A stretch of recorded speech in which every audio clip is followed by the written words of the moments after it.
കേന്ദ്ര സംസ്ഥാന സർക്കാരുടെ ജനവിരുദ്ധ നയങ്ങളിൽ കൊടിയ ദുരിതമാണ് പൊതുസമൂഹം അനുഭവിക്കുന്നത്.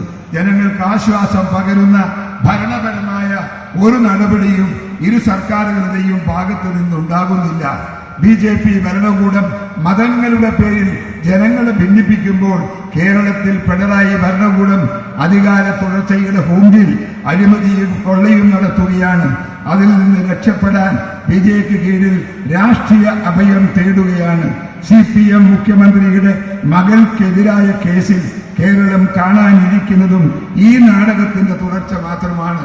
അദ്ദേഹം കാട്ടിക്കൂട്ടിയ എല്ലാ കൊള്ളയുമുണ്ടല്ലോ, ആ കൊള്ളയെല്ലാം സ്വന്തം മക്കളുടെ സമ്പത്ത് വർദ്ധിപ്പിക്കാനുള്ളതാണ്. ഇത്ര മക്കളോട് സ്നേഹമുള്ള ഒരച്ഛനെ ഈ ഭൂമണ്ഡലത്തിൽ എവിടെയും കാണില്ല. എല്ലാ മാർഗങ്ങളിൽ നിന്നും പണമുണ്ടാക്കി മക്കളെ പേരിൽ ഡെപ്പോസിറ്റ് ചെയ്ത് മക്കളെ ഈ രാജ്യത്തെ ഏറ്റവും വലിയ സമ്പന്നനാക്കി മാറ്റാൻ ശ്രമിക്കുന്ന ഒരു പിതാവിനെ നിങ്ങൾക്ക് എവിടെ കാണാൻ സാധിക്കും?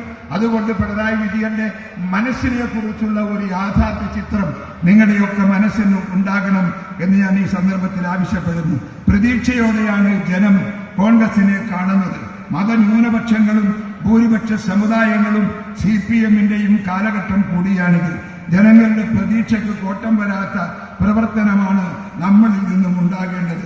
ചില മാധ്യമങ്ങൾ അവരുടെ അജണ്ടക്കനുസരിച്ച് വാർത്തകൾ സൃഷ്ടിക്കുമ്പോൾ അത്തരം മാധ്യമ അജണ്ടകളോട് അകലം പാലിക്കുകയും നമ്മുടെ സൈബർ ഇടങ്ങളിൽ കൃത്യമായ മറുപടിയും നൽകി സംഘടനയെ ശാക്തീകരിക്കുന്ന പ്രവർത്തന ലക്ഷ്യവുമായി മുന്നോട്ടു പോകണം. വിജയം സുനിശ്ചിതമായി കോൺഗ്രസിന്റേത് മാത്രമാകും. നിങ്ങൾ ഇവിടെയെല്ലാം വെട്ടിപ്പിടിച്ചിട്ടുണ്ട്. സ്ഥലം വെട്ടിപ്പിടിച്ചു, നിങ്ങൾ ആഫീസ് വെട്ടിപ്പിടിച്ചു, ഇതെല്ലാം വെട്ടിപ്പിടിച്ചെങ്കിലും നിങ്ങൾ ഓർക്കണം, ഏതാണ്ട് 20 വർഷക്കാലമായി ഇവിടെ നമുക്കൊരു MLA ഇല്ല എന്നുള്ള യാഥാർത്ഥ്യ ബോധത്തിന്റെ മുൻപിൽ വേണം ഈ സമ്മേളനത്തെ നിങ്ങൾ വിലയിരുത്താൻ.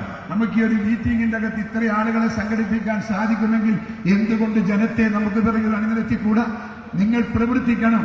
കാണുന്ന എല്ലാ ആളുകളുമായി അഭേദ്യമായ ബന്ധം പുലർത്തി മാനസിക ഐക്യമുണ്ടാക്കി അവരെയെല്ലാം ജനങ്ങളെയെല്ലാം കോൺഗ്രസിനകത്തേക്ക് കൊണ്ടുവരാൻ സാധിക്കുന്ന സ്നേഹത്തിന്റെ പ്രവർത്തന ശൈലി കോൺഗ്രസ് ഉണ്ടാക്കണം.